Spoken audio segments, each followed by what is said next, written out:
లేవ్యకాండము 7వ అధ్యాయము. అపరాధ పరిహారార్థ బలి అతి పరిశుద్ధము. దాని గూర్చిన విధి ఏదనగా, దహన బలి పశువులను వధించు చోట అపరాధ పరిహారార్థ బలిరూపమైన పశువులను వధింపవలెను. బలిపీఠము చుట్టూ దాని రక్తమును ప్రోక్షింపవలెను. దానిలో నుండి దాని క్రొవ్వంతటిని, అనగా దాని క్రొవ్విన తోకను, దాని ఆంత్రములలోని క్రొవ్వును, 2 మూత్రగ్రంథులను, డొక్కలపైనున్న క్రొవ్వును, మూత్రగ్రంథుల మీది క్రొవ్వును, కాలేజము మీది వపను తీసి దానినంతయు అర్పింపవలెను. యాజకుడు యెహోవాకు హోమముగా బలిపీఠము మీద వాటిని దహింపవలెను. అది అపరాధ పరిహారార్థ బలి. యాజకులలో ప్రతి మగవాడు దానిని తినవలెను. అది అతి పరిశుద్ధము. పరిశుద్ధ స్థలములో దానిని తినవలెను. పాప పరిహారార్థ బలిని గూర్చి గాని అపరాధ పరిహారార్థ బలిని గూర్చి గాని విధి ఒక్కటే. ఆ బలిద్రవ్యము దాని వలన ప్రాయశ్చిత్తము చేయు యాజకుని దగును. ఒకడు తెచ్చిన దహన బలిని ఏ యాజకుడు అర్పించిన దహన బలి పశువు చర్మము అతనిది, అది అతని దగును. పొయ్యి మీద వండిన ప్రతి నైవేద్యమును కుండలో గాని పెనం మీదనే గాని కాల్చినది యావత్తును దానిని అర్పించిన యాజకునిది, అది అతని దగును. అది నూనె కలిసినదే గాని పొడిదే గాని మీ నైవేద్యములన్నిటినీ అహరోను సంతతి వారు సమముగా పంచుకొనవలెను. ఒకడు యెహోవాకు అర్పింపవలసిన సమాధాన బలిని గూర్చిన విధి ఏదనగా, వాడు కృతజ్ఞతార్పణముగా దానిని అర్పించినప్పుడు తన కృతజ్ఞతార్పణ రూపమైన బలిగాక నూనెతో కలిసినవియు పొంగనివియునైన పిండి వంటలను, నూనె పూసినవియు పొంగనివియునైన పలచని అప్పడములను, నూనె కలిపి కాల్చిన గోధుమ పిండి వంటలను అర్పింపవలెను. ఆ పిండి వంటలే కాక సమాధాన బలి రూపమైన కృతజ్ఞతా బలి ద్రవ్యములో పులిసిన రొట్టెను అర్పణముగా అర్పింపవలెను. మరియు ఆ అర్పణములలో ప్రతి దానిలో నుండి ఒకదాని యెహోవాకు ప్రతిష్టార్పణముగా అర్పింపవలెను. అది సమాధాన బలి పశు రక్తమును ప్రోక్షించిన యాజకునిది, అది అతని దగును. సమాధాన బలిగా తాను అర్పించు కృతజ్ఞతా బలి పశువును అర్పించు దినమే దాని మాంసమును తినవలెను. దానిలోనిది ఏదియు మరునాటికి ఉంచుకొనకూడదు. అతడు అర్పించు బలి మ్రొక్కుబడియే గాని స్వేచ్ఛార్పణయే గాని అయిన ఎడల అతడు దానిని అర్పించునాడే తినవలెను. మిగిలినది మరునాడు తినవచ్చును. 3వ నాడు ఆ బలి పశువు మాంసములో మిగిలిన దానిని అగ్నితో కాల్చివేయవలెను. ఒకడు తన సమాధాన బలి పశువు మాంసములో కొంచెమైనను 3వ నాడు తినిన ఎడల అది అంగీకరింపబడదు. అది అర్పించిన వానికి సమాధాన బలిగా ఎంచబడదు. అది హేయము. దాని తినువాడు తన దోష శిక్షను భరించును. అపవిత్రమైన దేనికైనను తగిలిన మాంసమును తినకూడదు. అగ్నితో దానిని కాల్చివేయవలెను. మాంసము విషయమైతే పవిత్రులందరూ మాంసమును తినవచ్చును గాని ఒకడు తనకు అపవిత్రత కలిగి ఉండగా యెహోవాకు అర్పించు సమాధాన బలి పశువు మాంసములో కొంచెమైనను తినిన ఎడల వాడు ప్రజల్లో నుండి కొట్టివేయబడును. ఎవడు మనుషుల అపవిత్రతనే గాని అపవిత్రమైన జంతువునే గాని ఏ అపవిత్రమైన వస్తువునే గాని తాకి యెహోవాకు అర్పించు సమాధాన బలిపశు మాంసమును తినునో వాడు ప్రజల్లో నుండి కొట్టివేయబడును. మరియు యెహోవా మోషేకు ఈలాగు సెలవిచ్చెను, నీవు ఇశ్రాయేలీయులతో ఇట్లనుము, ఎద్దుదే గాని గొర్రెదే గాని మేకదే గాని దేని క్రొవ్వును మీరు తినకూడదు. చచ్చిన దాని క్రొవ్వును చీల్చిన దాని క్రొవ్వును ఏ పనికైనను వినియోగపరచవచ్చును గాని దానినేమాత్రమును తినకూడదు. ఏలైనగా మనుష్యులు యెహోవాకు హోమముగా అర్పించు జంతువులలో దేని క్రొవ్వునైనను తినినవాడు తన ప్రజల నుండి కొట్టివేయబడును. మరియు పక్షిదే గాని జంతువుదే గాని ఏ రక్తమును మీ నివాసములన్నిటిలో తినకూడదు. ఎవడు రక్తము తినునో వాడు తన ప్రజల నుండి కొట్టివేయబడును. మరియు యెహోవా మోషేకు ఈలాగు సెలవిచ్చెను, నీవు ఇశ్రాయేలీయులతో ఇట్లనుము, ఎవడు యెహోవాకు సమాధాన బలి ద్రవ్యములను తెచ్చునో వాడు ఆ ద్రవ్యములలో నుండి తాను అర్పించినది యెహోవా సన్నిధికి తేవలెను. అతడు తన చేతులలోనే యెహోవాకు హోమద్రవ్యములను అనగా బోరమీది క్రొవ్వును తేవలెను. యెహోవా సన్నిధిని అల్లాడింపబడు అర్పణముగా దానిని అల్లాడించుటకు బోరతో దానిని తేవలెను. యాజకుడు బలిపీఠము మీద ఆ క్రొవ్వును దహింపవలెను. గాని బోర అహరోనుకును అతని సంతతి వారికిని చెందును. సమాధాన బలిపశువుల నుండి ప్రతిష్టార్పణముగా యాజకునికి కుడి జబ్బనియ్యవలెను. అహరోను సంతతి వారిలో ఎవడు సమాధాన బలియగు పశు రక్తమును క్రొవ్వును అర్పించునో కుడి జబ్బ వానిదగును. ఏలైనగా ఇశ్రాయేలీల యొద్ద నుండి అనగా వారి సమాధాన బలి ద్రవ్యములో నుండి అల్లాడించిన బోరను ప్రతిష్ఠితమైన జబ్బను తీసుకొని నిత్యమైన కట్టడ చొప్పున యాజకుడైన అహరోనుకును అతని సంతతి వారికిని ఇచ్చియున్నాను. వారు తనకు యాజకులగునట్లు యెహోవా వారిని చేరదీసిన దినమందు యెహోవాకు అర్పించు హోమద్రవ్యములలో నుండినది అభిషేకమును బట్టి అహరోనుకును అభిషేకమును బట్టియే అతని సంతతి వారికిని కలిగెను. వీటిని ఇశ్రాయేలీలు వారికియ్యవలెనని యెహోవా వారిని అభిషేకించిన దినమున వారి తరతరములకు నిత్యమైన కట్టడగా నియమించెను. ఇది దహనబలిని గూర్చియు అపరాధ పరిహారార్థపు నైవేద్యమును గూర్చియు పాప పరిహారార్థ బలిని గూర్చియు అపరాధ పరిహారార్థ బలిని గూర్చియు ప్రతిష్ఠితార్పణమును గూర్చియు సమాధాన బలిని గూర్చియు చేయబడిన విధి. ఇశ్రాయేలీలు యెహోవాకు అర్పణములను తీసుకుని రావలెనని సీనాయి అరణ్యములో ఆయన ఆజ్ఞాపించిన దినమున యెహోవా సీనాయి కొండ మీద మోషేకు అలాగుననే ఆజ్ఞాపించెను. లేవియకాండము 8వ అధ్యాయము.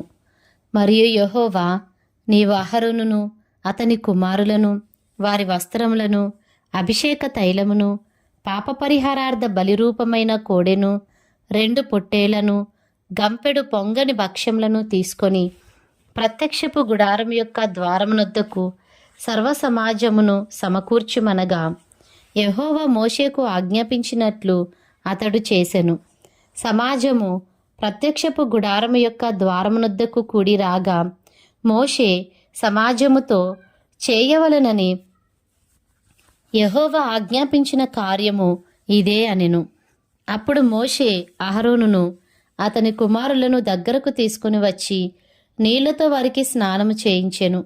తరువాత అతడు అతనికి చొక్కాయిని తొడిగి అతనికి దట్టీని కట్టి నిలువుటంగీని ఏఫోదును వేసి ఏఫోదు యొక్క విచిత్రమైన నడికట్టును అతనికి కట్టి దాని వలన అతనికి ఏఫోదును బిగించి అతనికి పతకము వేసి ఆ పతకములో ఊరీము తుమ్మీమను వాటిని ఉంచి అతని తల మీద పాగాను పెట్టి ఆ పాగా మీదను అతని నొసట పరిశుద్ధ కిరీటముగా బంగారు రేకును కట్టెను. ఇట్లు యెహోవా మోషేకు ఆజ్ఞాపించెను. మరియు మోషే అభిషేక తైలమును తీసుకొని మందిరమును దానిలోనున్న సమస్తమును అభిషేకించి వాటిని ప్రతిష్ఠించెను. అతడు దానిలో కొంచెము 7 మారులు బలిపీఠం మీద ప్రోక్షించి బలిపీఠమును దాని ఉపకరణములన్నిటినీ గంగాళమును దాని పీటను ప్రతిష్ఠించుటకై వాటిని అభిషేకించెను. మరియు అతడు అభిషేక తైలములో కొంచెము అహరోను తల మీద పోసి అతని ప్రతిష్ఠించుటకై అతనిని అభిషేకించెను.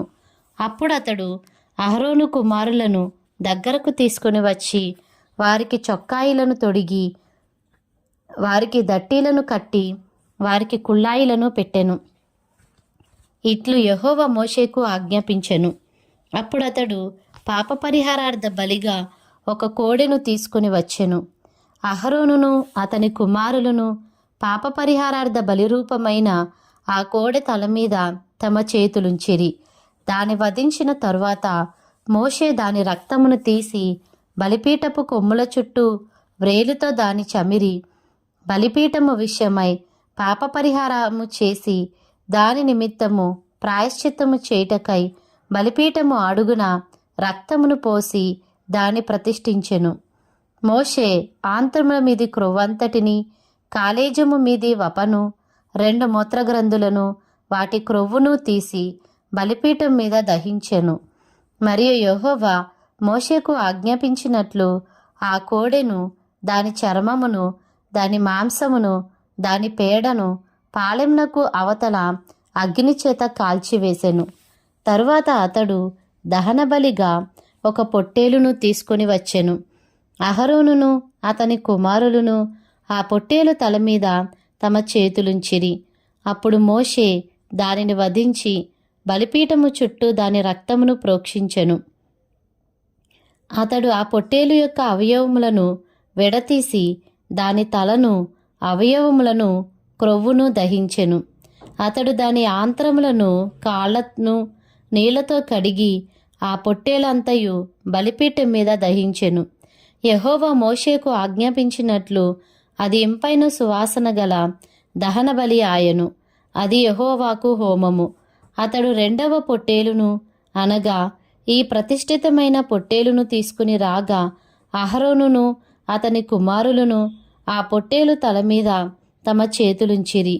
మోషే దానిని వధించి దాని రక్తములో కొంచెము తీసి అహరోను కుడిచెవి కొన మీదను, అతని కుడి చేతి బొట్టనవ్రేలి మీదను, అతని కుడికాలి బొట్టనవ్రేలి కొన మీదను దాని చమిరెను. మోషే అహరోను కుమారులను దగ్గరకు తీసుకుని వచ్చి వారి కుడి చెవుల కొనల మీదను, వారి కుడి చేతుల బొట్టనవ్రేలి మీదను, వారి కుడికాళ్ల బొట్టనవ్రేలి మీదను ఆ రక్తములో కొంచెము చమిరెను. మరియు మోషే బలిపీఠము చుట్టూ దాని రక్తమును ప్రోక్షించెను. తరువాత అతడు దాని క్రొవ్వును, క్రొవ్విన తోకను, ఆంత్రముల మీది క్రొవ్వంతటిని, కాలేజము మీది వపను, 2 మూత్రగ్రంథులను, వాటి క్రొవ్వును, కుడి జబ్బను తీసి యెహోవా సన్నిధిని గంపెడు పులియని భక్ష్యములలో నుండి పులియని ఒక పిండి వంటను, నూనె గలదై పొడిచిన ఒక భక్ష్యమును, ఒక పలచని అప్పడమును తీసి ఆ క్రొవ్వు మీదను, ఆ కుడి జబ్బ మీదను వాటిని ఉంచి అహరోను చేతుల మీదను, అతని కుమారుల చేతుల మీదను వాటన్నిటినీ ఉంచి అల్లాడింపబడు అర్పణముగా యెహోవా సన్నిధిని వాటిని అల్లాడించెను. అప్పుడు మోషే వారి చేతుల మీద నుండి వాటిని తీసి బలిపీఠం మీదనున్న దహనబలి ద్రవ్యం మీద వాటిని దహించెను. ఇవి ఇంపైన సువాసన గల ప్రతిష్ఠార్పణలు. అది యెహోవాకు హోమము. మరియు మోషే దాని బోరను తీసి అల్లాడింపబడు అర్పణముగా యెహోవా సన్నిధిని దానిని అల్లాడించెను. ప్రతిష్ఠార్పణ రూపమైన పొట్టేలులో అది మోషే వంతు. అట్లు యెహోవా మోషేకు ఆజ్ఞాపించెను. మరియు మోషే అభిషేక తైలములో కొంతయు, బలిపీఠం మీది రక్తములో కొంతయు తీసి అహరోను మీదను, అతని వస్త్రముల మీదను, అతని కుమారుల మీదను, అతని కుమారుల వస్త్రముల మీదను దానిని ప్రోక్షించి అహరోనును, అతని వస్త్రములను, అతని కుమారులను, అతని కుమారుల వస్త్రములను ప్రతిష్ఠించెను. అప్పుడు మోషే అహరోనుతోనూ అతని కుమారులతోనూ ఇట్లనెను: ప్రత్యక్షపు గుడారము యొక్క ద్వారమునొద్ద ఆ మాంసమును వండి అహరోనును అతని కుమారులను తినవలెనని నేను ఆజ్ఞాపించినట్లు అక్కడనే దానిని ప్రతిష్ఠిత ద్రవ్యములు గల గంపలోని భక్ష్యములను తినవలెను. ఆ మాంసములోను భక్ష్యములోను మిగిలినది అగ్నిచేత కాల్చివేయవలెను. మీ ప్రతిష్ఠ దినములు తీరు వరకు 7 దినములు ప్రత్యక్షపు గుడారము యొక్క ద్వారం నొద్ద నుండి బయలు వెళ్ళకూడదు. 7 దినములు మోషే మీ విషయములో ఆ ప్రతిష్టను చేయుచుండును. మీ నిమిత్తము ప్రాయశ్చిత్తము చేయుటకై అతడు నేడు చేసినట్లు చేయవలెనని యెహోవా ఆజ్ఞాపించెను. మీరు చావకుండునట్లు మీరు ప్రత్యక్షపు గుడారము యొక్క ద్వారమునొద్ద 7 దినముల వరకు రేయింబగళ్ళుండి యెహోవా విధించిన విధిని ఆచరింపవలెను. నాకు అట్టి ఆజ్ఞ కలిగెను. యెహోవా మోషే ద్వారా ఆజ్ఞాపించినవన్నీ అహరోనును అతని కుమారులను చేసిరి. లేవియకాండము 9వ అధ్యాయము. 8వ దినమున మోషే అహరోనును అతని కుమారులను ఇశ్రాయేలీల పెద్దలను పిలిపించి అహరోనుతో ఇట్లనెను: నీవు పాప పరిహారార్థ బలిగా నిర్దోషమైన ఒక కోడెదూడను, దహన బలిగా నిర్దోషమైన ఒక పొట్టేలును యెహోవా సన్నిధికి తీసుకుని రమ్ము. మరియు నీవు ఇశ్రాయేలీలతో, మీరు యెహోవా సన్నిధిని బలినర్పించున్నట్లు పాప పరిహారార్థ బలిగా నిర్దోషమైన మేకపిల్లను, దహన బలిగా నిర్దోషమైన ఏడాది దూడను, గొర్రెపిల్లను, సమాధాన బలిగా కోడెను, పొట్టేలును, నూనె కలిపిన నైవేద్యమును తీసుకుని రండి. నేడు యెహోవా మీకు కనబడును అని చెప్పుము. మోషే ఆజ్ఞాపించిన వాటిని వారు ప్రత్యక్షపు గుడారమును ఎదుటికి తీసుకుని వచ్చిరి. సమాజం అంతయు దగ్గరకు వచ్చి యెహోవా సన్నిధిని నిలువగా, మోషే, మీరు చేయవలనని యెహోవా ఆజ్ఞాపించినది ఇదే, అట్లు చేయుడి, అప్పుడు యెహోవా మహిమ మీకు కనబడుననెను. మరియు మోషే అహరోనుతో ఇట్లనెను, నీవు బలిపీఠమునొద్దకు వెళ్ళి పాప పరిహారార్థ బలిని, దహన బలిని అర్పించి నీ నిమిత్తమును ప్రజల నిమిత్తమును ప్రాయశ్చిత్తము చేసి ప్రజల కొరకు అర్పణము చేసి యెహోవా ఆజ్ఞాపించినట్లు వారి నిమిత్తము ప్రాయశ్చిత్తము చేయుము. కాబట్టి అహరోను బలిపీఠము దగ్గరకు వెళ్ళి తన కొరకు పాప పరిహారార్థ బలిగా ఒక దూడను వధించెను. అహరోను కుమారులు దాని రక్తమును అతని యొద్దకు తేగా, అతడు ఆ రక్తములో తన వ్రేలు ముంచి బలిపీఠపు కొమ్ముల మీద దాని చమిరి బలిపీఠపు అడుగున ఆ రక్తమును పోసెను. దాని క్రొవ్వును, మూత్రగ్రంథులను, కాలేజము మీది వపను బలిపీఠం మీద దహించెను. అట్లు యెహోవా మోషేకు ఆజ్ఞాపించెను. దాని మాంసమును, చర్మమును పాళెము వెలుపల అగ్నితో కాల్చివేసెను. అప్పుడు అతడు దహనబలి పశువును వధించెను. అహరోను కుమారులు అతనికి దాని రక్తమును అప్పగింపగా అతడు బలిపీఠము చుట్టూ దానిని ప్రోక్షించెను. మరియు వారు దహన బలి పశువు యొక్క తలను, అవయవములను అతనికి అప్పగింపగా అతడు బలిపీఠం మీద వాటిని దహించెను. అతడు దాని ఆంత్రములను, కాళ్లను కడిగి బలిపీఠం మీదనున్న దహనబలి ద్రవ్యముపైని దహించెను.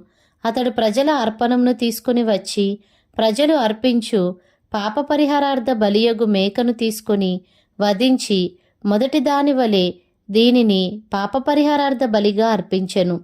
అప్పుడు అతడు దహనబలి పశువును తీసుకొని విధి చొప్పున దానిని అర్పించెను. అప్పుడు అతడు నైవేద్యమును తెచ్చి దానిలో నుండి చేరెడు తీసి ప్రాతకాలమందు చేసిన దహనబలి గాక బలిపీఠం మీద తీసిన దానిని దహించెను. మరియు మోషే ప్రజలు అర్పించు సమాధాన బలిరూపమైన కోడెదూడను, పొట్టేలును వధించెను. అహరోను కుమారులు దాని రక్తమును అతనికి అప్పగింపగా అతడు బలిపీఠము చుట్టూ దానిని ప్రోక్షించెను. మరియు వారు ఆ దూడ క్రొవ్వును, మేక క్రొవ్వును, క్రొవ్విన తోకను, ఆంత్రములను, కప్పు క్రొవ్వును, మూత్రగ్రంథులను, కాలేజము మీది వపను అప్పగించిరి. బోరల మీద క్రొవ్వును ఉంచిరి. అతడు బలిపీఠం మీద ఆ క్రొవ్వును దహించెను.